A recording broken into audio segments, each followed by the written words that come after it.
Hello friends. ये जो है कक्षा 12 वालों के लिए एल्किल हैलाइड एवं एरिल हैलाइड का लेक्चर नंबर 4 है। ठीक है, इसके पहले आपने लेक्चर नंबर 3 पढ़ा है और लेक्चर नंबर 3 में आपने सीखा है कि कैसे एरिल हैलाइड का निर्माण किया जाए।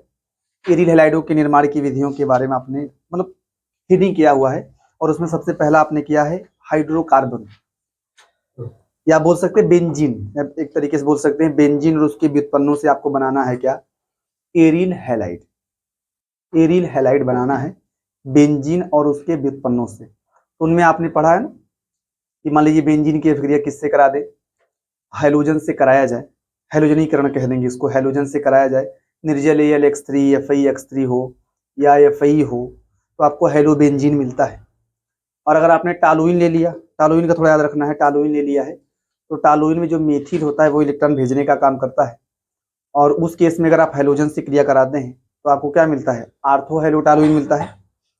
टालुइन जो होगा उसमें क्या मिलेगा, टालुइन से आर्थो हैलोटालुइन और पैरा हैलोटालुइन मिलता है, जिसमें सामान्य केस में पैरा वाला क्या बनता है, ज्यादा मुख्य रूप से पैरा वाला बनता है। क्लोरीन ब्रोमीन लेंगे तो वही हो जाएगा। लेकिन आयोडीन के केस में आपको, अगर आप आयोडीन लेते हैं I2 से क्रिया कराना है तो आपको जो है क्या यूज करना है, FeX3 या निर्जल कह सकते हैं ना, निर्जल FeX3 निर्जल AlX3 इन सब के स्थान पर क्या यूज करना है, HNO3 या HiO3 प्रबल ऑक्सीकारक पदार्थों का यूज करना। ये मेथड आपने पढ़ा था ना, एक मेथड पढ़ा था। और जो दूसरा मेथड है वो है एनिलीन से, मान लीजिए एनिलीन, जिसको आप बोल सकते हैं एमिनोबेंजीन। एनिलीन या एमिनोबेंजीन से अगर आपको बनाना हो, क्लोरोबेंजीन ब्रोमोबेंजीन ये सब बनाना हो, ठीक है, तो कैसे बनाएंगे हम, तो देखिए ध्यान से। अगर आप एनिलीन की क्रिया नाइट्रस अम्ल से कराते हैं 0 से 5 डिग्री सेल्सियस ताप, अगर आप किसकी क्रिया है, एनिलीन की क्रिया 0 से 5 डिग्री सेल्सियस ताप पर नाइट्रस अम्ल से कराते हैं तो आपको बेंजीन डाई एजोनियम लवण प्राप्त होता है। क्या होता है क्या नहीं, सबकी चर्चाएं की जाएंगी। बेंजीन डाई एजोनियम लवण प्राप्त होता है। कितनी अभिक्रिया को, एनिलीन से जो बेंजीन डाई एजोनियम लवण प्राप्त हो रहा है, इतनी अभिक्रिया को आप बोलते हैं डाई एजोकरण। अंग्रेजी में बोलते हैं डाई एजोटाइजेशन, डाई एजोकरण कहा जाता है। और जो बेंजीन डाई एजोनियम लवण मिला है उसकी क्रिया अगर आप क्यूप्रस क्लोराइड से करा दें, क्यूप्रस ब्रोमाइड से करा दें या क्यूप्रस साइनाइड से करा दें, क्यूप्रस ब्रोमाइड, क्यूप्रस क्लोराइड या क्यूप्रस साइनाइड से कराएंगे तो आपको मिलता है क्लोरोबेंजीन। क्यूप्रस क्लोराइड से कराएंगे क्लोरोबेंजीन मिलता है, ब्रोमोबेंजीन साइनोबेंजीन प्राप्त होता है। इस अभिक्रिया को आप क्या बोलते हैं, सैंड मायर अभिक्रिया। सैंड मायर अभिक्रिया, आप इसको समझे थोड़ा सा। देखो वही बात लिखा है कि अगर आप एमिनो से, एमिनो में किसको सबसे पहले पढ़ना है, एनिलीन। एनिलीन से अगर एरिल हैलाइड बनाना है भाई, एनिलीन से क्या बनाना है, एरिल हैलाइड। इस अभिक्रिया को आप क्या नाम दे सकते हैं, सैंड मायर अभिक्रिया। तो सैंड मायर अभिक्रिया में क्या होता है, एनिलीन एवं नाइट्रस अम्ल, ऐसा बोल सकते हैं ना, एनिलीन एवं नाइट्रस अम्ल की अभिक्रिया कराते हैं 0 से 5 डिग्री सेल्सियस ताप, या आप इसको लिख सकते हैं 273 से 278 केल्विन। 5 डिग्री सेल्सियस को, 0 से 5 डिग्री सेल्सियस को आप ये लिख सकते हैं ना, 273 से 278 केल्विन ताप पर कराते हैं। इसकी अभिक्रिया, एनिलीन की अभिक्रिया किससे कराएंगे, नाइट्रस अम्ल से कराते हैं। तो आपको क्या मिलता है भाई, बेंजीन डाई एजोनियम लवण प्राप्त होता है। इस अभिक्रिया को क्या बोलते हैं, डाई एजोकरण अभिक्रिया कहा जाता है। जो बेंजीन डाई एजोनियम लवण प्राप्त होता है इसकी अभिक्रिया क्यूप्रस क्लोराइड, क्यूप्रस ब्रोमाइड या क्यूप्रस साइनाइड से कराने पर, क्यूप्रस साइनाइड से, रुके पहले, क्यूप्रस साइनाइड से कराने पर,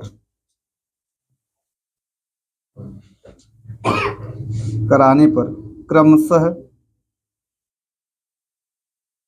क्लोरोबेंजीन, ब्रोमोबेंजीन,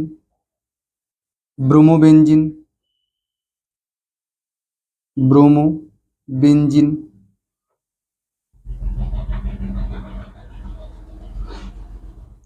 अथवा साइनोबेंजीन,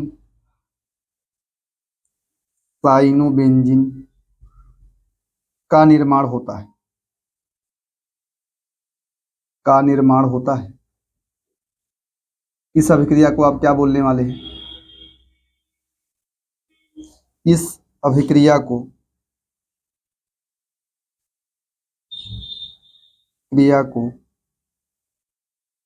सैंड मायर अभिक्रिया कहा जाता है।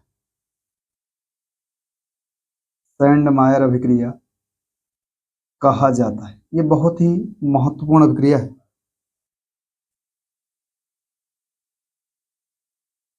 अब इसको समझें आप कैसे कैसे होता है। अच्छा मान ली आपने ले लिया है एनिलीन, बेंजीन के साथ NH2। बेंजीन के साथ क्या लेंगे आप लोग? NH2। यही तो है एनिलीन। इसको आप बोल सकते हैं एमिनो बेंजीन, या इसका प्रसिद्ध नाम है एनिलीन। इसकी क्रिया आप किससे करा दे? नाइट्रस अम्ल से कराना है। नाइट्रस अम्ल का सूत्र होता है HNO2। नाइट्रस अम्ल से कराएं।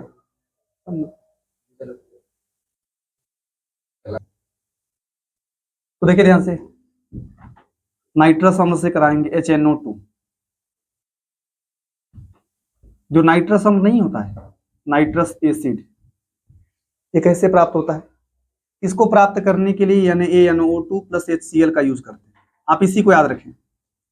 लिखना है नाइट्रस अम्ल, लेकिन आप जानते रहिए कि नाइट्रस अम्ल को प्राप्त करने के लिए किसका यूज करते हैं? NaNO2 प्लस किसका? HCl। इसी से प्राप्त होता है कौन? नाइट्रस अम्ल।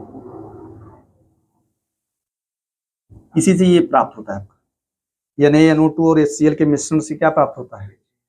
हाँ, HNO2। इसका नाम है सोडियम नाइट्राइट, नाम होगा सोडियम नाइट्राइट। इससे अभिक्रिया कराएंगे, मतलब इससे, ठीक है, इससे मतलब इससे कराना है अभिक्रिया। कितने ताप पर भाई? 0 से 5 डिग्री सेल्सियस ताप। आप इसको लिख सकते हैं कितना भाई? 273 से 278 केल्विन पर कराते हैं। तो होता क्या है? बेंजीन डाई एजोनियम लवण बनता है। कैसे बनता है, कैसे नहीं, आप समझे। देखो ध्यान से, आप ना अपने मन से यहाँ पे 2 HCl मान लो, यहाँ मानो, समझो। NaNO2 प्लस HCl से कराना है आपको, 2 HCl मान लेना है। कैसे बनेगा कैसे नहीं, देखो यहाँ पे 2H है, यहाँ पे 2H, कुल मिला के 4H है। 2H यहाँ है, 2H यहाँ, 4H और 2 ऑक्सीजन है। 4H है, 2 ऑक्सीजन है, तो क्या निकल जाएगा? 2H2O। मतलब 2H और एक O, एक H2O निकल जाएगा। तो 4H है और 2 O है, तो क्या निकल जाएगा? आप यहाँ समझे क्या क्या निकल रहा है। यहाँ मैं लिख दे रहा हूँ, 2H2O निकल जाएगा, -2H2O, 2H2O निकलेगा। और क्या निकलेगा पता है? एक Na और एक Cl। क्या निकल जाएगा? हाँ, एक NaCl निकाल दें आप। अब ये समझे कि क्या क्या हट चुका है। ये सारा का भाई 2H इधर था, 2H इधर था, हट चुका है। 2H और ऑक्सीजन भी पूरा गायब हो चुका है, ठीक है। 2H2O निकल चुका है, एक Na और एक Cl निकल चुका है, लेकिन एक Cl बचा हुआ है, एक Cl बचा हुआ है। और इधर एक ये N बचा हुआ है, Na भी हट चुका है, O भी हट चुका है। एक Cl बचा हुआ है और एक N बचा हुआ है, और यहाँ भी एक N बचा हुआ है, ठीक है, N बचा हुआ है। तो क्या होता है कि बेंजीन होगा, बेंजीन के साथ में N और N मिलकर N2 प्लस बनाते हैं, N2 प्लस और Cl माइनस, ऐसा लिख दिया आपने। क्या N2Cl भी कर सकते हैं, यानी N2Cl कर लें, N2 प्लस Cl माइनस बन जाता है। जो N2 प्लस नहीं है, इसका नाम होता है die azonium ion. N2 plus का नाम होता है, मैं यहाँ लिख दे रहा हूँ, N2 प्लस का विशेष नाम है कौन सा आयन? Die azonium ion. इसका पूरा नाम होता है बेंजीन डाई एजोनियम क्लोराइड कहते हैं। N2Cl लिखो, चाहे N2 प्लस Cl माइनस कर दें आप, चाहे तो इसको क्या लिख सकते हैं? N2Cl भी कर सकते हैं, ठीक है। तो इसका नाम होता है benzene diazonium chloride. Chloride है, Cl है, क्लोराइड। प्लस माइनस है तो उसमें क्या है? इसका नाम होता है बेंजीन डाई एजोनियम क्लोराइड, या आप इसको लवण भी कह सकते हैं, बेंजीन डाई एजोनियम लवण भी कह सकते हैं। ये जो मिला नहीं बेंजीन डाई एजोनियम क्लोराइड, ठीक है, आप इसको बेंजीन डाई एजोनियम लवण कह सकते हैं। जो यहां से ये बना नहीं है इनिलीन से बेंजीन डाई एजोनियम क्लोराइड जो बना है, यहां से लेकर यहां तक इतनी अभिक्रिया को जानते हैं क्या बोलते हैं? बोलते हैं डाई एजोटाइजेशन या डाई एजोकरण। हिंदी नाम क्या होगा? डाई एजोकरण। ये सैंडमायर अभिक्रिया नहीं है, ये सैंडमायर अभिक्रिया का एक चरण है। डाई एजोकरण, डाई एजोकरण, ठीक है। देखो ध्यान से, इनिलीन से जो बेंजीन डाई एजोनियम लवण बना है, इतनी अभिक्रिया को आप क्या बोलते हैं? डाई एजोकरण, ठीक है। जो ये मिला हुआ है ना, ठीक है, जो आपको बेंजीन डाई एजोनियम लवण बना है, ये तुरंत ही मतलब जब भी देखो, जब भी आपको इनिलीन से क्लोरो या ब्रोमोबेंजीन बनाना हो, क्लोरोबेंजीन ब्रोमोबेंजीन बनाना हो, तो आप ना ऐसा नहीं कि आपको ये अलग से मिलने वाला है, ये इससे तुरंत आप बनाएंगे, फ्रेशली फॉर्म्ड होता है, मतलब ताजा बनाते हैं इसको, तुरंत ही बनाते हैं, तुरंत बनाने के बाद अभिक्रिया कराते हैं। ये नहीं कि बना के रखा रहता है फिर अभिक्रिया कराते हैं, ऐसा नहीं होता, तुरंत ही इसको बनाते हैं। आप लिख सकते हैं हिंदी में ताजा निर्मित, क्या बोलेंगे? ताजा, फ्रेश ही बनाते, ताजा ही बनाते हैं। ये बना हुआ है। अब देखो ये आपका मिला है बेंजीन डाई एजोनियम लवण। अब इसकी अभिक्रिया अगर आप क्यूप्रस क्लोराइड से करा दें, क्यूप्रस ब्रोमाइड से करा दें, तो क्लोरोब्रोमोबेंजीन मिल जाएगा। लेकिन अगर आप क्यूप्रस साइनाइड से कराएंगे तो साइनोबेंजीन मिलेगा। साइनोबेंजीन जो है वो हेलोएरीन नहीं है, जो साइनोबेंजीन है वो हेलोएरीन नहीं है, लेकिन वो भी सैंडमायर अभिक्रिया की कैटेगरी में आता है।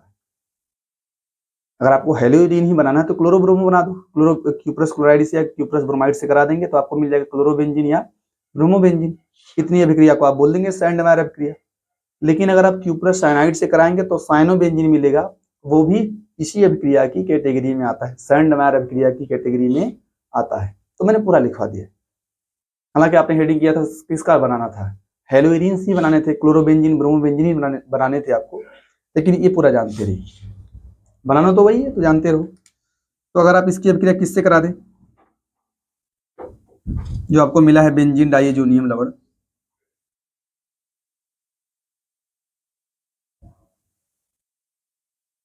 बेंजीन को आप एरीन भी कह सकते हैं, एरीन डाई एजोनियम लवण भी कह सकते हैं, ठीक है। तो अगर आप इसकी अभिक्रिया किससे करा दें, क्यूप्रस क्लोराइड, किससे भाई? CuCl, ऐसे रट ले आप लोग, CuCl HCl से कराया जाए, CuCl HCl से कराएं, चाहे CuBr HBr से कराओ, CuBr HBr से कराइए, चाहे किससे करा दें आप, CuCN KCN, याद रखिए HCl नहीं, यहाँ KCN का लेना है।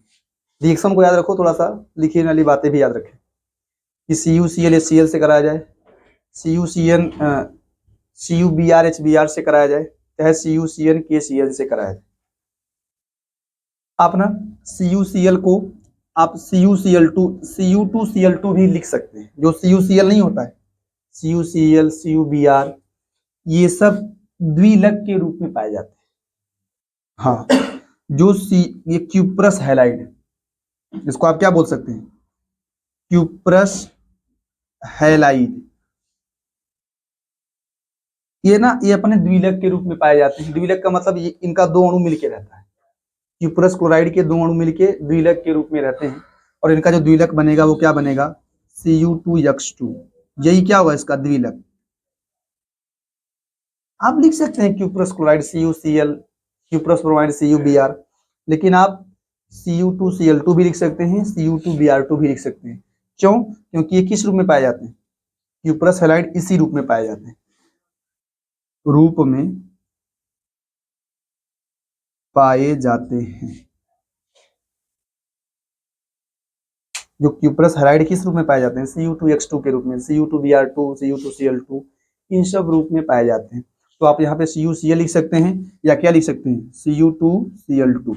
आप यहाँ CuBr लिख सकते हैं या क्या लिख सकते हैं? Cu2Br2 इसके स्थान पे, ऐसा नहीं इसके स्थान पे नहीं। तो CuCl HCl या Cu2Cl2 HCl, CuBr HBr या Cu2Br2 HBr कर सकते हैं। ये तो हैलाइड नहीं है, ये तो हैलोजन थोड़े है। तो यहाँ पे CuCN KCN लिखना है, CuCN KCN से कराएंगे। आप इस बात को याद रखो, रिएक्शन वाली बात याद होनी चाहिए। तो जानते क्या बनता है, अगर आप इससे कराएंगे तो क्लोरोबेंजीन, आप इसको इस तरीके से भी लिख सकते हैं, बेंजीन को आप C6H5 लिख सकते हैं कि नहीं? अरे यार C6H5 कर सकता है, C6H5N2 प्लस Cl माइनस भी कर सकते हैं, ये भी बात जानते रहिए। आप चाहे पूरा बेंजीन बनाओ, चाहे क्या लिख सकते हो, C6H5N2 प्लस Cl माइनस, ठीक है। तो यहाँ पे क्या होगा, अगर आपने इससे कराया है, क्यूप्रस क्लोराइड से कराया है, तो आपको मिलेगा क्लोरोबेंजीन। कितना रट लीजिए क्या बन रहा है, क्लोरोबेंजीन। क्यूप्रस ब्रोमाइड से कराएंगे तो क्या मिलेगा, ब्रोमोबेंजीन। और क्यूप्रस साइनाइड से कराएंगे तो क्या मिलेगा, साइनोबेंजीन।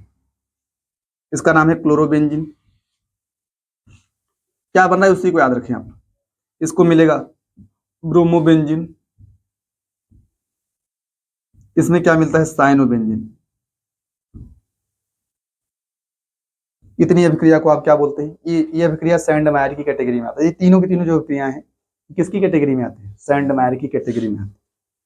अच्छा मान लीजिए आपने लिखा है ना एरिल हैलाइड, तो आपने क्लोरोबेंजीन ब्रोमोबेंजीन बना लिया, ये तो ठीक है, उसकी कैटेगरी में आ गया है। लेकिन हेडिंग आपने क्या किया था, हेलो एरियंस को बनाना था, हेलो बेंजीन्स को। मान लीजिए फ्लोरोबेंजीन बनाना हो, फ्लोरोबेंजीन आयोडोबेंजीन कैसे बनाएंगे, बन सकता है, इसी से बनेगा, लेकिन वो सैंडमायर की कैटेगरी में नहीं आएगा। बन सकता है, ये बात नहीं, लेकिन वो सैंडमायर की कैटेगरी में नहीं आएगा। मैं वही बना के दिखा रहा हूँ, क्योंकि आपने हेडिंग क्या किया है, हेलो एरियंस बनाने ही बनाने। इतनी जो अभिक्रियाएं, ये तीनों अभिक्रियाएं हैं, आप इसके ऊपर लिख सकते हैं ना। यहाँ अगर आपके पास जगह होगा तो लिख लेंगे आप लोग। ये कौन सी अभिक्रियाएं हैं, ऊपर लिखना है सैंड मायर रिएक्शन। ये ऊपर की अभिक्रियाएं क्या थी, सैंड मायर अभिक्रिया थी, ठीक है। लेकिन ध्यान दें आप, अगर आपने इसकी अभिक्रिया CuCl HCl से करा के, CuBr HBr से करा के, CuCN KCN से करा के आपने क्या बनाया, क्लोरोबेंजीन ब्रोमोबेंजीन साइनोबेंजीन बना लिया। अगर आपको क्लोरोबेंजीन ब्रोमोबेंजीन बनाना है तो आप यहाँ पे Cu भी यूज कर सकते हैं, ऐसा एक्सपेरिमेंटली देखा गया है। अगर आप यहाँ CuCl के स्थान पे Cu भी यूज करें, कापर चूर्ण उसको बोलते हैं, Cu मतलब वही कापर का पाउडर यूज कर सकते हैं। हिंदी में लिखा है ताम्र चूर्ण, तांबे का चूर्ण यूज कर सकते हैं आप लोग। Cu लिख लो, HCl लिख लो, Cu लिख लो, HBr लिख लो, CuHCl CuBr का यूज कर सकते हैं। तो उस केस में जानते हैं क्या बनेगा, वही बनेगा, लेकिन उस केस में अभिक्रिया बदल जाएगी। उस अभिक्रिया को आप बोलते हैं गाटरमान अभिक्रिया। कौन सा अभिक्रिया, ध्यान दें आप लोग, एक अभिक्रिया आप पढ़ेंगे गाटरमान अभिक्रिया। गाटरमान अभिक्रिया में क्या होता है कि जो आपने बनाया नहीं, ये यहाँ तक सेम करेंगे, ये तो बनाना है। इसके बाद ना इसकी अभिक्रिया क्या करेंगे, N2 प्लस Cl माइनस की अभिक्रिया किससे करा सकते हैं आप लोग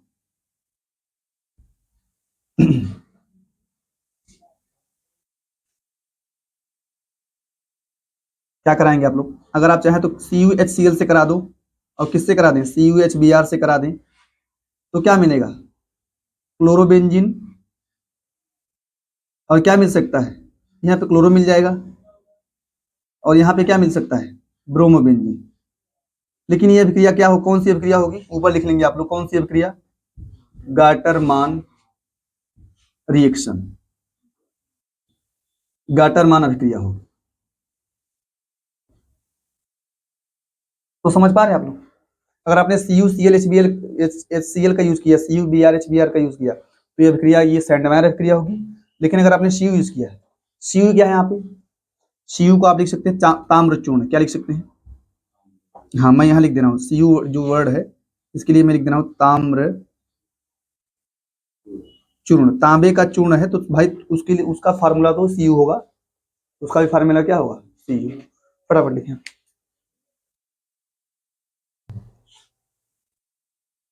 तो आपने समझा ना यार, ये गाटरमान अभिक्रिया है, बेंजीन डाइएजोनियम लवण है, इसकी अभिक्रिया ताम्र चूर्ण CuHCl से करा दें, CuHBr से करा दें, तो वही क्लोरोबेंजीन या ब्रोमोबेंजीन प्राप्त हो सकता है। बस अभिक्रिया का नाम बदल जाएगा, वो सैंडमायर अभिक्रिया थी, ये दोनों सैंडमायर अभिक्रियाएं हैं, और ये कौन सी अभिक्रिया है, गाटरमान अभिक्रिया, ठीक है।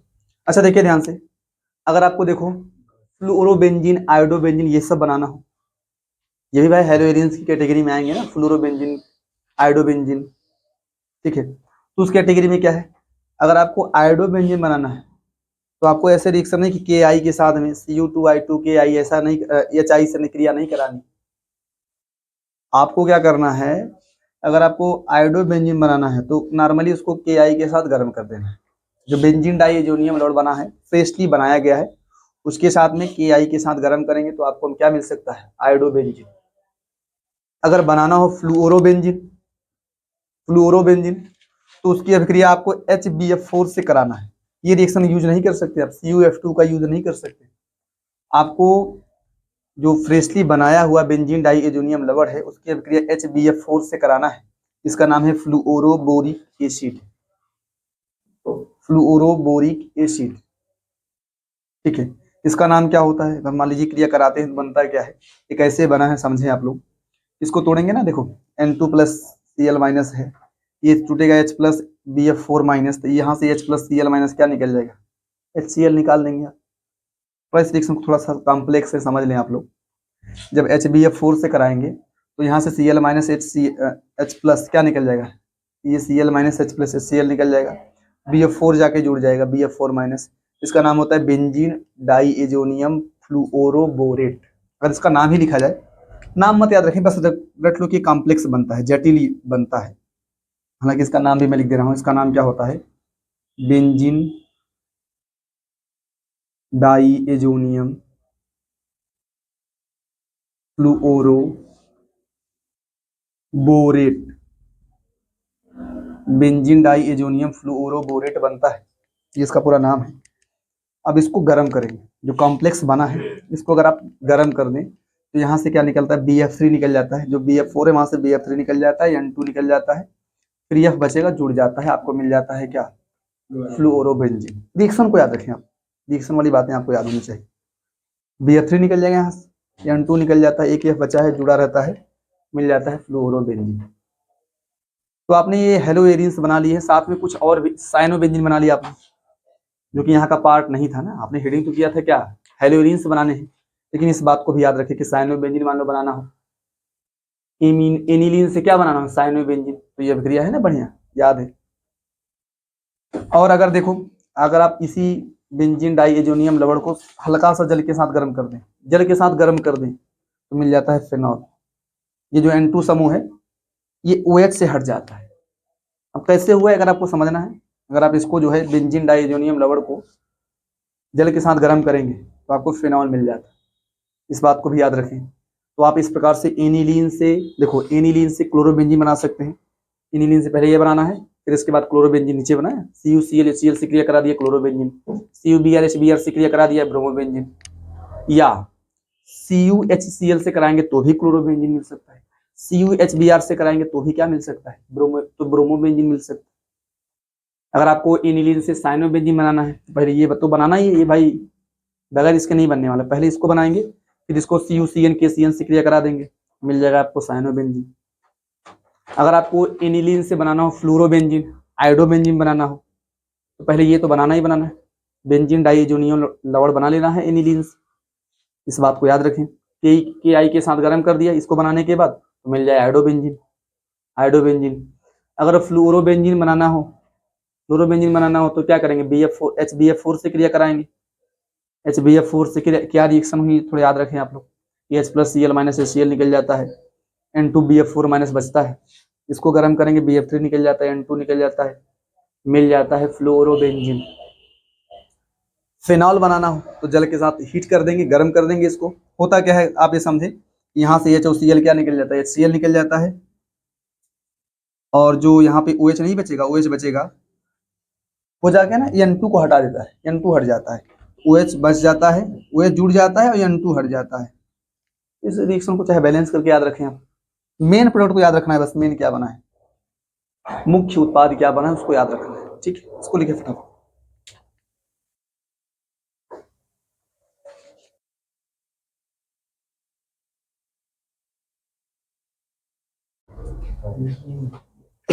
देखो ध्यान से, अभी आप ये जो पढ़ेंगे ना, एल्किल हैलाइड एरिल हैलाइड के भौतिक गुणधर्म के बारे में पढ़ेंगे। एल्किल हैलाइडो एवं एरिल हैलाइडो के भौतिक गुणधर्म, इसके पहले आपने क्या पढ़ा है, सैंडमायर क्रिया पढ़ा है, ठीक है। सैंडमायर क्रिया में क्या होता है, एनिलीन से क्लोरोबेंजीन, ब्रोमोबेंजीन, साइनोबेंजीन, ठीक है, ये सब इन सभी का निर्माण होता है। गाटरमान अभिक्रिया भी पढ़ा है आपने, ठीक है। फिनाल वगैरह के निर्माण के प्रोसेस भी आपने देखा है, हालांकि यहाँ का टॉपिक नहीं है, लेकिन आपने देखा है कि आप क्या लेंगे, बेंजीन डाइएजोनियम लवण को अगर आप जल के साथ गर्म कर देते हैं, ठीक है, तो क्या बना लेगा, फेनॉल बना लेगा। अभी आप पढ़ेंगे क्या, भौतिक गुणधर्म के बारे में। तो भौतिक गुणधर्म में सबसे पहला पॉइंट पढ़ेंगे, वो क्या पढ़ेंगे आप लोग, अवस्था के बारे में, कि एल्किल हैलाइड, एरिल हैलाइड ये सब किस अवस्था में पाए जाते हैं। तो देखो, एल्किल हैलाइडों के जो छोटे सदस्य होते हैं, जैसे मेथिल हैलाइड, एथिल हैलाइड, ये सब होते हैं, छोटे सदस्य जो होते हैं वो सब गैस अवस्था में पाए जाते हैं, ठीक है। छोटे सदस्य, निम्न सदस्य बोल सकते हैं, वो गैसीय अवस्था में पाए जाते हैं। और जैसे जैसे सदस्यों की संख्या, कह सकते हैं ना, कार्बन की संख्या बढ़ती जाए, उच्च सदस्य क्या होंगे, जब कार्बन की संख्या बढ़ती जाए, तो जो उच्च सदस्य होंगे वो द्रव या तो ठोस अवस्था में पाए जाते हैं, ठीक है। छोटे सदस्य किस अवस्था में, गैसीय अवस्था में पाए जाते हैं। और उच्च सदस्य द्रव्यमान बढ़ने के साथ साथ वो पास आते हैं, द्रव्यमान जिससे बढ़ेगा ना, तो अणु जो है दूर दूर नहीं हो सकते, वो पास रहेंगे, इससे वो क्या होता है, द्रव अवस्था में या तो ठोस अवस्था में पाए जाते हैं, ठीक है। यही बातें हैं। तो सबसे पहले यही कि भौतिक अवस्था या अवस्था की बात कर लें, भौतिक गुणधर्म में तो क्या लिखेंगे, एल्किल हैलाइड के निम्न सदस्य, छोटे सदस्य, जैसे मेथिल क्लोराइड है, मेथिल ब्रोमाइड है, एथिल क्लोराइड है, ये सब ETC है, ये सब गैसीय अवस्था में पाए जाते हैं। जबकि उच्च सदस्य, जैसे जैसे कार्बन की संख्या बढ़ती जाएगी, ये द्रवावस्था में या तो ठोस अवस्था में पाए जाएंगे, ठीक है। इसके बाद अगला क्या है, रंग, कलर की बात करें कि किस रंग में पाए जाते हैं। अच्छा ध्यान दें, भौतिक अवस्था में अगर बात करें एरिल हैलाइड के बारे में, से मान लो एरिल हैलाइड क्या C6H5 रहता है ना, X वगैरह, तो यहाँ तो कार्बन की संख्या ज्यादा है, देखिए यहाँ तो कार्बन की संख्या 1 2 थोड़े 6 है, देखो सीधा यहाँ कार्बन की संख्या अधिक है। तो ये द्रव अवस्था में, जो एरिल हैलाइड नहीं होते वो गैसीय अवस्था में नहीं पाए जाते, सदस्यों की संख्या अधिक है ना, इस वजह से ये किस अवस्था में पाए जाते हैं, जो एरिल हैलाइड है वो किस अवस्था में, लिक्विड द्रव अवस्था में पाए जाते हैं। एरिल हैलाइड को भी बात कर लिया जाए। इसके बाद बात करें रंग की बात करें, तो जो एल्किल हैलाइड होते हैं वो शुद्ध अवस्था में रंगहीन होते हैं, ये बातें हैं, विशेषताएं हैं। एल्किल हैलाइड शुद्ध अवस्था में रंगहीन होते हैं, लेकिन जो ब्रोमाइड है, आयोडाइड है, ये जब प्रकाश के संपर्क में आते हैं तो क्या ऐसे हो जाते हैं, रंगीन हो जाते हैं, कलरफुल हो जाते हैं। वैसे तो रंगहीन होते हैं, लेकिन प्रकाश के संपर्क में आने पर क्लोराइड, ब्रोमाइड, ये सब कैसे हो जाता है, ब्रोमाइड, आयोडाइड, ये सब रंगीन हो जाते हैं। अगली बात करें, गंध की बात करें, ऑर्डर या स्मेल कह सकते हैं। गंध की बात करें तो उसमें क्या पढ़ेंगे कि अनेक वाष्पशील हैलोएल्केन सुगंधमय होते हैं, जो मतलब वाष्पशील का मतलब गैसीय अवस्था में तुरंत बदल जाते हैं, जो गैसीय अवस्था में हैलोएल्केन्स पाए जाते हैं, जैसे CH3Cl, इस सब की बात करें ना, CH3Cl, CH3Br, ये सब की बात करें। वाष्पशील का मतलब जो गैसीय अवस्था में रहे, तो यही है कि अनेक वाष्पशील, या आप बोल सकते हैं गैसीय अवस्था वाले जो एल्किल हैलाइड या हैलोएल्केन होते हैं, वो कैसे होते हैं, सुगंध युक्त होते हैं, सुगंधमय होते हैं, ठीक है। इसके बाद बात करें क्वथनांक और गलनांक, जो अगला पॉइंट, इसको थोड़ा ध्यान देंगे आप। क्वथनांक गलनांक से प्रश्न आते हैं।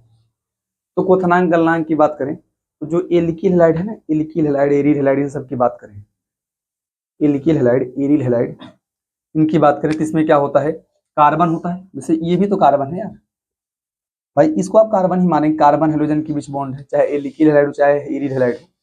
मैं एल्किल हैलाइड की ही बात करूं तो RX होता है, और एरिल में क्या हो जाएगा, C6H5X हो जाएगा। तो आप देखो, आप इसको ब्रेक करेंगे ना, ये टूटता है तुरंत किसमें भाई, R+X माइनस ना, X पे थोड़ा सा माइनस, R पे थोड़ा सा प्लस आएगा,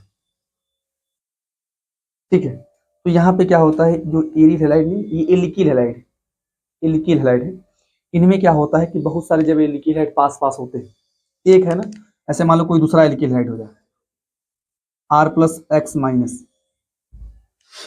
तो जब बहुत सारे एल्किल हैलाइड होते हैं तो उनके बीच में क्या बनता है ना, इनके बीच में ये देखो एक द्विध्रुव है ना, द्विध्रुव जानते हैं ना, डाइपोल, जब जो है विपरीत आवेश मात्रा में समान हो, परिमाण समान होना चाहिए, और विपरीत आवेश एक दूसरे से कुछ दूरी पर स्थित होते हैं, तो आप इसको क्या बोलने वाले, द्विध्रुव बोलने वाले, ये डाइपोल है, ये डाइपोल है, ये भी क्या है, डाइपोल है। तो इनके बीच में जो आकर्षण बल कार्य करता है ना, ये एक द्विध्रुव है RX, ये दूसरा RX है, ये भी एक द्विध्रुव है। तो इसके माइनस इसके प्लस के बीच में क्या कार्य करता है? आकर्षण बल कार्य करता है। इसको आप क्या नाम देने वाले हैं? द्विध्रुव द्विध्रुव आकर्षण बल। आप इसको जो नाम देने वाले हो, कौन सा नाम देने वाले हैं? द्विध्रुव द्विध्रुव आकर्षण बल। और अगर एल्किल हाइड के बहुत सारे अणु रहेंगे तो हाँ, इसको बोलते हैं द्विध्रुव द्विध्रुव आकर्षण बल। अगर एल्किल हाइड के बहुत से अणु परस्पर संपर्क में होंगे, इनके बीच में एक और बल कार्य करता है, उसको आप बोलते हैं वान डेर वाल्स बल। आपने इसके बारे में पढ़ा हुआ है, वान डेर वाल्स बल के बारे में। वान डेर वाल्स बल क्या है कि अगर अणु हो, बहुत सारे अणु हो, तो अणुओं के बीच में जो बल कार्य करेगा उसे आप क्या बोलेंगे? वान डेर वाल्स बल। अणुओं में समीपवर्ती परमाणु होंगे, उनके बीच जो बल कार्य करेगा उसको आप क्या बोलेंगे? वान डेर वाल्स बल। तो जैसे मान लो दो अणु हो गए एल्किल हाइड के, तो उनके बीच में एक वान डेर वाल्स बल कार्य करता है। कौन सा बल कार्य करता है? द्विध्रुव द्विध्रुव आकर्षण बल। यही सेम कैटेगरी किसके साथ होने वाली है? एरिल हैलाइड के साथ में भी होने वाली है। एरिल हैलाइड में भी यही होगा। कौन सा? एक होगा, इसको वो क्या बोलने वाले हैं? यहाँ जो आकर्षण बल होगा, ये अट्रैक्शन फोर्स होगा, इसको आप क्या बोलेंगे? द्विध्रुव द्विध्रुव द्विध्रुव आकर्षण बल। और एक और बल कौन सा होता है? वान डेर वाल्स बल। अणु के बीच में कौन सा बल कार्य करता है? वान डेर वाल्स बल। इसकी वजह से इनका जो क्वथनांक गलनांक होता है वो उच्च होता है, क्वथनांक वगैरह उच्च होता है। ठीक है, द्विध्रुव द्विध्रुव आकर्षण बल और कौन सा? वान डेर वाल्स बल की वजह से, पाए जाने की वजह से इनका क्वथनांक क्या होता है? उच्च होता है। ठीक है, लेकिन ये जानते रहिए आप लोग, किससे उच्च होता है? जिससे बने, जैसे मान लो मीथेन से बना है मेथिल हैलाइड, तो मीथेन से अगर मेथिल हैलाइड बना है तो मेथिल हैलाइड का जो क्वथनांक होगा वो मीथेन से ज्यादा होगा, मीथेन से ज्यादा होगा। एथेन से एथिल हैलाइड का क्वथनांक ज्यादा होता है। इस सब बातों को जानते रहिए। बस ये जानते रहिए कि एल्किल हाइड का क्वथनांक ज्यादा क्यों होता है, क्योंकि इनके बीच में ये आकर्षण बल कार्य करता है, वान डेर वाल्स बल। और जो वान डेर वाल्स बल होता है, वान डेर वाल्स बल किसके समानुपाती होता है? मोलर द्रव्यमान।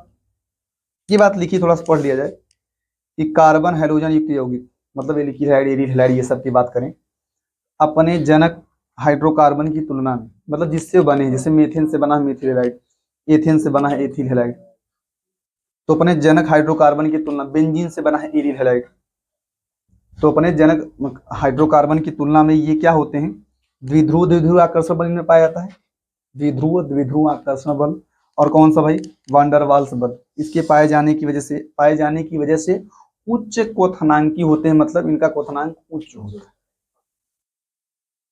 तो आप एक चीज यहाँ जान लीजिए कि जो वान डेर वाल्स बल नहीं है, वो मोलर द्रव्यमान के क्या होता है? मोलर द्रव्यमान मतलब वही आणविक द्रव्यमान कह सकते हैं, आणविक द्रव्यमान मोलर द्रव्यमान कह दें, उसके समानुपाती होता है। द्रव्यमान जैसे बढ़ेगा ना, मोलर द्रव्यमान अगर बढ़ेगा तो वान डेर वाल्स बल बढ़ेगा, और वान डेर वाल्स बल बढ़ेगा तो क्वथनांक वगैरह क्या बढ़ेंगे। वान डेर वाल्स बल जितना ज्यादा होगा, क्वथनांक क्या होगा? उतना ही ज्यादा रहेगा।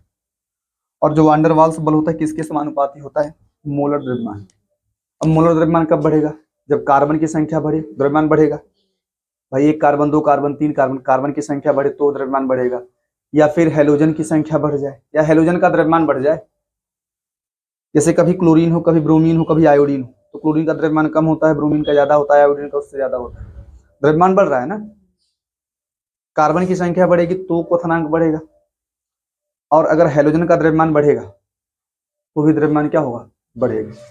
और जब द्रव्यमान बढ़ेगा तो क्वथनांक बढ़ करेगा। तो यही बात है। तो यहाँ देखो लिखा है CH3X C2H5X CH3, मतलब यहाँ एक साम मान लीजिए, हेलोजन सेम है, कार्बन की संख्या बढ़ रही है, तो क्वथनांक क्या होगा? क्वथनांक बढ़ना चाहिए, उधर होना चाहिए।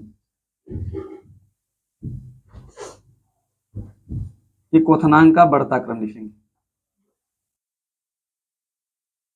अब मान लीजिए हेलोजन का द्रव्यमान बढ़े, जैसे ये F है, RF मान लिया आपने, R का मतलब मेथिल एथिल ये सब हो सकते हैं। ठीक है, तो F है, Cl है, Br है, I है, तो I का द्रव्यमान ज्यादा होता है आयोडीन का, तो वहां भी क्वथनांक क्या होगा? बढ़ेगा। बस आप जानते रहे क्वेश्चन कैसे सॉल्व करना है। द्रव्यमान बढ़ेगा तो बढ़ेगा, कार्बन की संख्या बढ़ेगी तो बढ़ेगी। ठीक है, और अगला बात करें, अगर मान लो कोई आपसे पूछ ले, ध्यान दे आप लोग, आपसे कोई पूछे कि CH3X है, एक मैंने प्रश्न पूछ ले, आपसे कोई पूछ ले CH2X2 है और CHX3 है, और CH4 है। यहाँ पे Cl ही मान लो, चलो Cl मान लें, CH3 Cl है, CH2 Cl2 है, CH Cl3 है और CCl4 है। पूछिए इसमें किसका क्वथनांक ज्यादा हो? हाँ, जिसका द्रव्यमान ज्यादा हो। अब भाई Cl का द्रव्यमान H से तो बहुत ज्यादा होता है, H से थोड़ा ही तुलना करेंगे आप Cl के द्रव्यमान की। तो यहाँ पे जो सबसे अधिक क्वथनांक होगा, मतलब ये सबसे कम होगा। क्वथनांक की बात करें तो सबसे कम ये होगा, उससे ज्यादा ये होगा, उससे ज्यादा ये होगा, सबसे ज्यादा ये सब प्रश्न नॉर्मली आते हैं, थोड़ा सा आप जानते रहिए।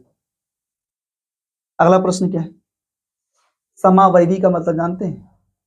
मतलब कार्बन की संख्या समान हो, हेलोजन की संख्या, हाँ, जिस हेलोजन की संख्या हो, जिस टाइप का हेलोजन हो, अगर उसमें क्लोरीन है तो वहां भी क्लोरीन होगा, वहां ब्रोमीन है तो वहां भी ब्रोमीन होगा। हेलोजन की संख्या, हाइड्रोजन की संख्या, ये सब अणुसूत्र समान रहेगा, अणुसूत्र समान रहेगा, लेकिन कुछ डिफरेंसेस रहेंगे, IUPAC नाम वगैरह डिफरेंस रहेंगे, थोड़ा डिफरेंट रहेंगे। जानते हैं, जैसे मैं इसकी बात करूं, यहाँ पे देखें आप लोग, तो ये जो है ये एक दूसरे के समावयवी है। इसका नाम है 1 हेलोप्रोपेन, इसका नाम क्या हुआ 2 हेलोप्रोपेन, है समावयवी, कार्बन की संख्या समान है, हाइड्रोजन की संख्या समान है। तो इस केस में कैसे पता करें किसका क्वथनांक ज्यादा हो, किसका क्वथनांक कम होगा? तो जैसे जैसे ब्रांचिंग बढ़ती जाए, अगर एक दूसरे के समावयवी हैं तो आप देखिए जैसे जैसे ब्रांचिंग बढ़ेगी, ब्रांचिंग बढ़ने के साथ क्वथनांक कम होता चला जाएगा। आप इस बात को याद रखें, कार्बन की संख्या सेम हो तो उस केस में अगर ब्रांचिंग बढ़ेगी तो क्वथनांक क्या होगा? कम। यहाँ भी 3 कार्बन, यहाँ भी 3 कार्बन, यहाँ तो नॉर्मली सीधे है, लेकिन यहाँ पे ब्रांचिंग है। आप इसको इस तरीके से भी लिख सकते हैं, इसको आप इस तरीके से भी लिख सकते हैं। तो ब्रांचिंग बढ़ेगी तो क्वथनांक क्या होगा? कम। इसका क्वथनांक ज्यादा, इसका क्वथनांक कम। अब यहाँ बात करें, यहाँ 4 कार्बन तीनों में, यहाँ भी 4 कार्बन, यहाँ भी 4 कार्बन, यहाँ भी 4 कार्बन, ये सीधा है, ये हल्की ब्रांचिंग है, ये ज्यादा ब्रांचिंग है। जैसे जैसे ज्यादा ब्रांचिंग होगी क्वथनांक क्या होगा? कम। यहाँ पे Cl मान सकते हैं, Br मान सकते हैं, ठीक है, Cl मान सकते हैं, Br मान सकते हैं। इसको फटाफट लिखें हम। तो देखिए ध्यान से, अब बात करें, मान लो हेलोइरिन्स की बात करें, तो यहाँ पे भी ना CH3Cl, CH2Cl, ठीक है, CH2Cl2 होगा, CHCl3 होगा, CCl4 होगा। ये क्वथनांक वाली बातें थोड़ी सी आप जानते रहिए। ये एल्किल हैलाइड वाली बात हो रही है। मान लीजिए बात करें एरिल हैलाइड की या हेलोइरिन्स की बात करें, तो हेलोइरिनो में जो क्वथनांक एवं गलनांक नहीं होता है वो लगभग समान होता है। हेलोइरिनो में जो क्वथनांक एवं गलनांक होते हैं वो लगभग समान होते हैं आपस में। जैसे किसका किसका समझे आप लोग, जैसे मान लो ये दिया जाए, आपको ऐसा प्रश्न दिया जाए कि ClCH3 हो जाए और आपको ऐसा मिल जाए, Cl होगा, ये CH3 हो जाए, इसको आप, और अगर आप ऐसा मान लें इसको,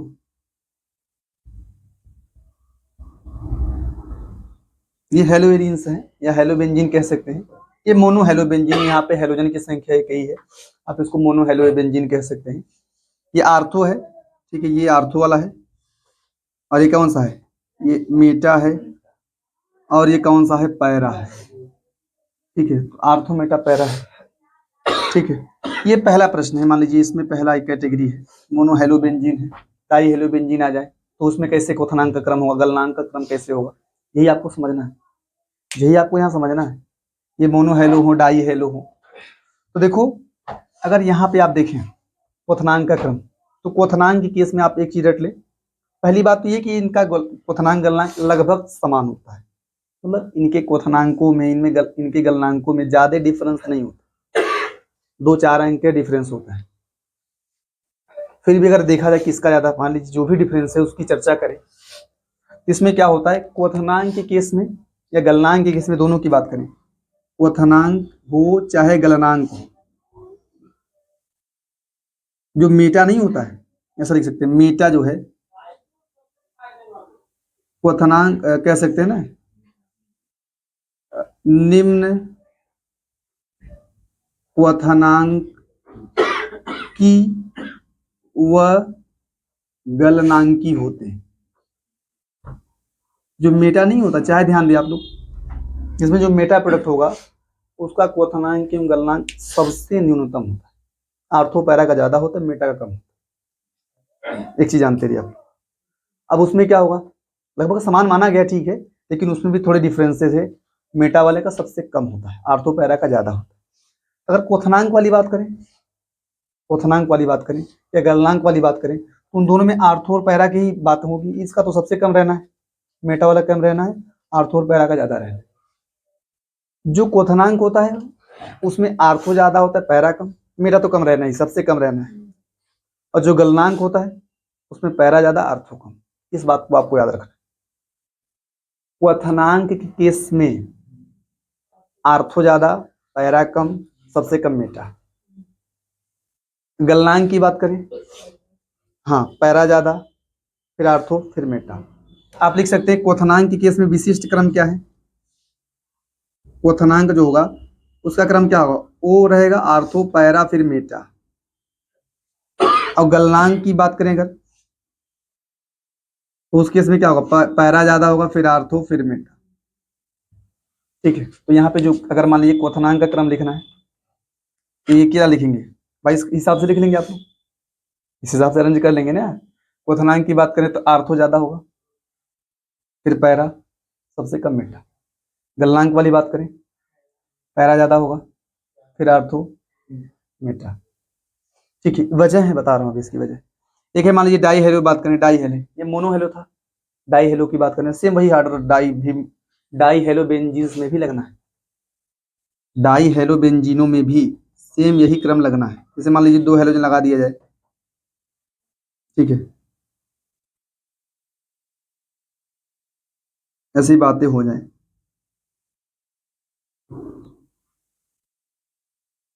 ठीक है, तो ये आपका आर्थो है, आर्थो डाई हेलो बेंजीन है। ये सभी के सभी क्या है, डाई हेलो बेंजीन, जिसमें आर्थो है, और ये कौन सा है, मीटा है, और ये कौन सा है, पैरा है। तो सेम वही हाल होगा। यहाँ भी क्या करेंगे, क्वथनांक के मामले में, क्वथनांक के मामले में आर्थो ज्यादा, फिर पैरा, फिर मेटा। और गलनांक के मामले में पैरा ज्यादा, फिर आर्थो, फिर मेटा। वजह क्या है, गलनांक वाले में पैरा ज्यादा क्यों होता है, ये प्रश्न पूछा जाता है कभी कभी कि गलनांक के केस में पैरा वाला ज्यादा क्यों होता है, आर्थो वाला क्यों कम है।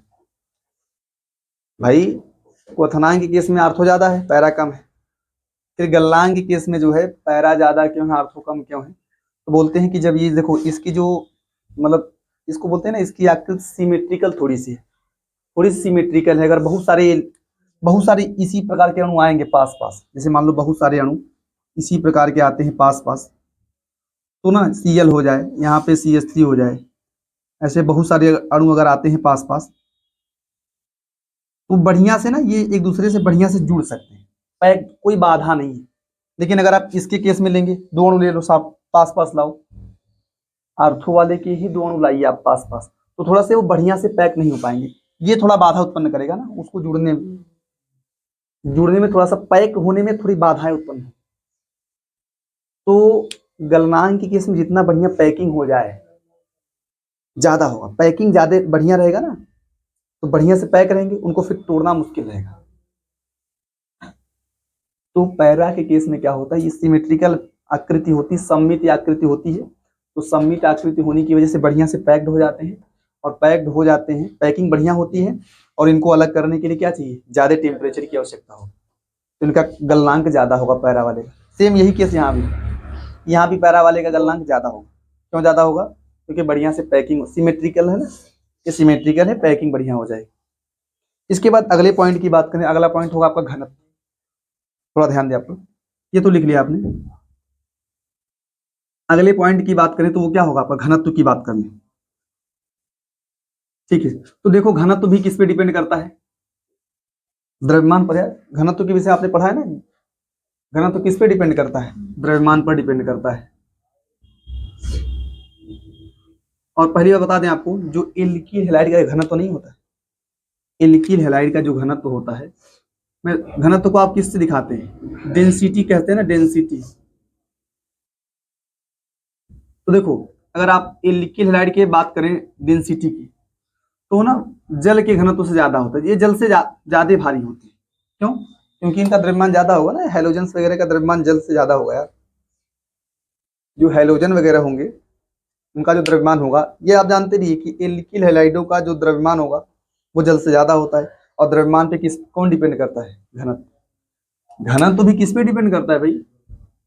सीधे समानुपाती होता है। अगर द्रव्यमान बढ़ेगा तो घनत्व बढ़ेगा, द्रव्यमान कम होगा तो घनत्व कम होगा। ठीक है, तो ध्यान दें, सबसे पहली बात आप जानते रहिए कि एल्किल हैलाइडों का जो घनत्व होता है वो जल के घनत्व से ज्यादा होता है। और घनत्व किस पे डिपेंड करता है? द्रव्यमान पे डिपेंड करता है। द्रव्यमान बढ़ेगा घनत्व बढ़ेगा, द्रव्यमान कम होगा तो घनत्व कम होगा। ऐसा आपको पढ़ा हुआ है। अच्छा, बात करें, अगर मान लो एल्किल हैलाइड बहुत सारे हों, उनमें घनत्व की तुलना करनी हो, तो वहां भी अगर द्रव्यमान बढ़ेगा, जैसे मान लो CH3Cl आ जाए, CH3Br आ जाए, ठीक है, CH3I आ जाए, इसमें पूछा जाए कि किसका ज्यादा घनत्व होगा? जिसका ज्यादा द्रव्यमान होगा, और द्रव्यमान आई वाले का होना है, द्रव्यमान आई वाले का होना है ना ज्यादा। तो यही है, आप यहां लिख सकते हैं कि जो एल्किल हैलाइडों का जो घनत्व नहीं है, एल्किल हैलाइडों का जो घनत्व है वो कैसे बढ़ेगा भाई? कार्बन परमाणु की संख्या, कार्बन परमाणु की संख्या, हाइड्रोजन परमाणु की संख्या, हाइड्रोजन परमाणु की संख्या, कार्बन परमाणु की संख्या, हाइड्रोजन परमाणु की संख्या, व हाइड्रोजन परमाणु का द्रव्यमान, हाइड्रोजन परमाणु का द्रव्यमान बढ़ने के साथ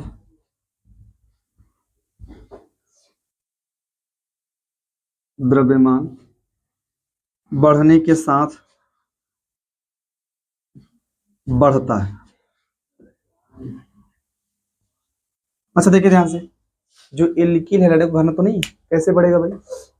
हाइड्रोजन परमाणु, कार्बन परमाणु का द्रव्यमान बढ़े, जैसे मान लो एग्जांपल, जैसे आप यही ले CH3Cl ले लें, CH3X कर दो, Cl कर देना हूं, C2H5Cl कर लें, C3H7Cl कर लें, तो क्या होगा? कार्बन की संख्या अगर बढ़ती जाएगी, द्रव्यमान बढ़ेगा ना, द्रव्यमान अगर बढ़ेगा तो कौन बढ़ेगा? घनत्व। द्रव्यमान बढ़ेगा तो कौन बढ़ेगा? घनत्व। तो घनत्व का जो क्रम होगा यहाँ पे क्या होगा? ये होगा ना, कार्बन की संख्या बढ़ती है, घनत्व बढ़ेगा। पहली बात ये। दूसरी बात क्या है? दूसरा आपने लिखा है कौन सा भाई? कार्बन परमाणु का की संख्या बढ़ती जाए, द्रव्यमान बढ़ेगा, द्रव्यमान बढ़ेगा घनत्व बढ़ेगा। या हैलोजन परमाणु की संख्या बढ़े, जैसे ये हो जाए, CH3Cl हो जाए, CH2Cl2 हो जाए, CHCl3 हो जाए, और CCl4 हो जाए, तो यहाँ पे भी क्या है? यहाँ हैलोजन परमाणु की संख्या बढ़ेगी तो भी द्रव्यमान बढ़ेगा। अगर हैलोजन परमाणु की संख्या बढ़ेगी तो भी क्या बढ़ेगा? द्रव्यमान। आप सॉल्व करने की टेक्निक्स जानते रहिए, कैसे सॉल्व करना है, क्वथनांक वाले को कैसे सॉल्व करना है, गलनांक वाले को कैसे सॉल्व करना है। ठीक है, तो यहाँ भी क्या होगा? अगर हैलोजन परमाणु की संख्या बढ़ेगी तो भी द्रव्यमान बढ़ेगा और घनत्व बढ़ेगा। और तीसरा क्या लिखा आपने?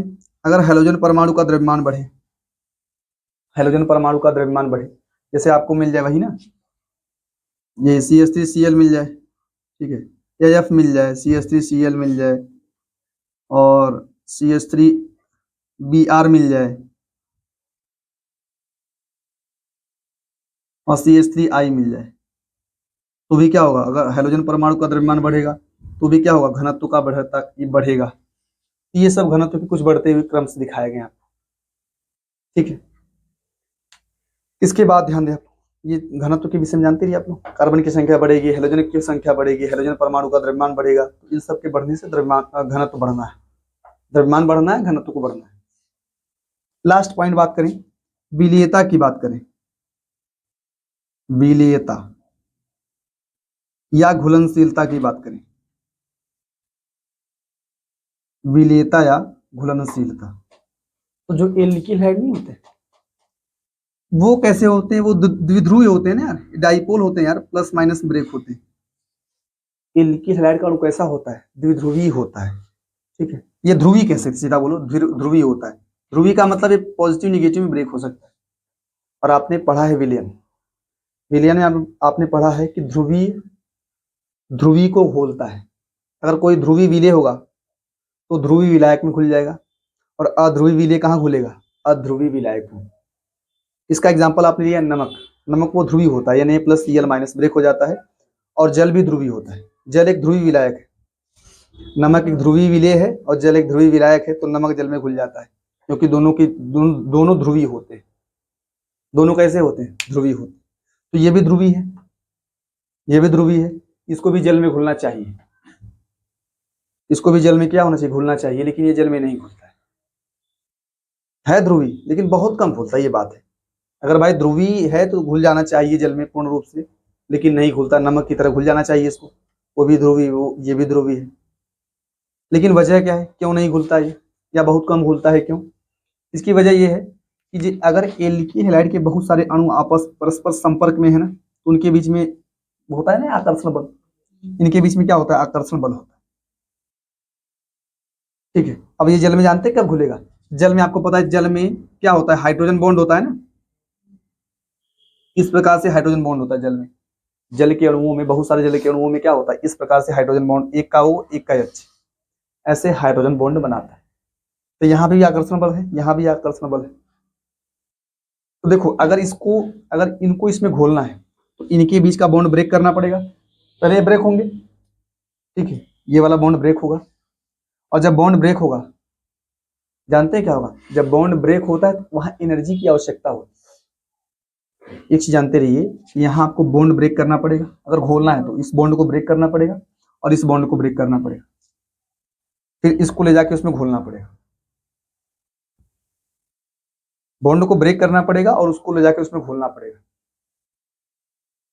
ठीक है, तब नया बॉन्ड बनेगा। इसके और इसके बीच में क्या बनेगा? जब घुलेगा तो नया बॉन्ड बनेगा। अगर एल्किल हैलाइड का अणु यहाँ घुलेगा तो नया बॉन्ड बनेगा, लेकिन ऐसा नहीं होता। और होगा तो ऐसा होगा, लेकिन नहीं होता। क्यों नहीं होता है? क्योंकि यहाँ पे बॉन्ड को ब्रेक करने के लिए एनर्जी की आवश्यकता होती है। तो यहाँ पे एनर्जी आपने दिया, यहाँ भी एनर्जी दिया, और जब ये बॉन्ड बनेगा ना, बॉन्ड बनता है नया बॉन्ड, तो वहां एनर्जी निकलती है।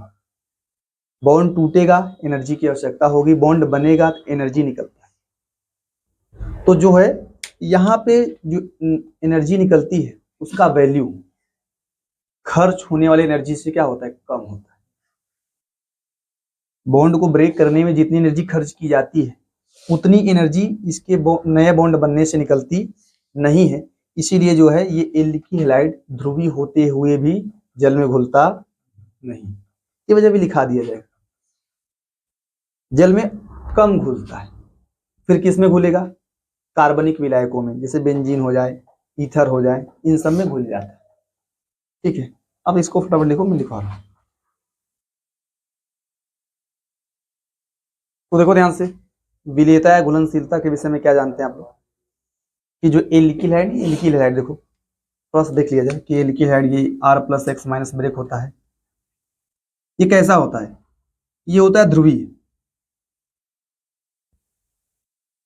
ठीक है, मतलब वो बताया गया कि ध्रुवीय होता है, तो आपको ये बताया गया कि ना, आप ये जानते हैं कि नमक में जल में घुल जाता, नमक जल में घुल जाता है, नमक जल में घुल जाता है। क्यों? क्योंकि नमक ध्रुवीय होता है, Na+Cl- ब्रेक हो जाता है, और जल भी ध्रुवीय होता है, जल एक ध्रुवीय विलायक है, तो ध्रुवीय विलेय ध्रुवीय विलायक में घुल जाता है।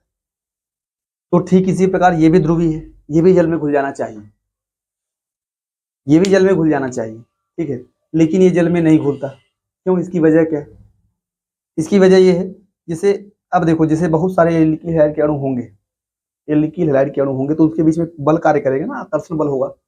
आपको बताया जा चुका है कि एल्किल हैलाइड के बहुत सारे अणु होंगे, तो उनके बीच में क्या होगा कार्य? उनके बीच में आकर्षण बल होगा।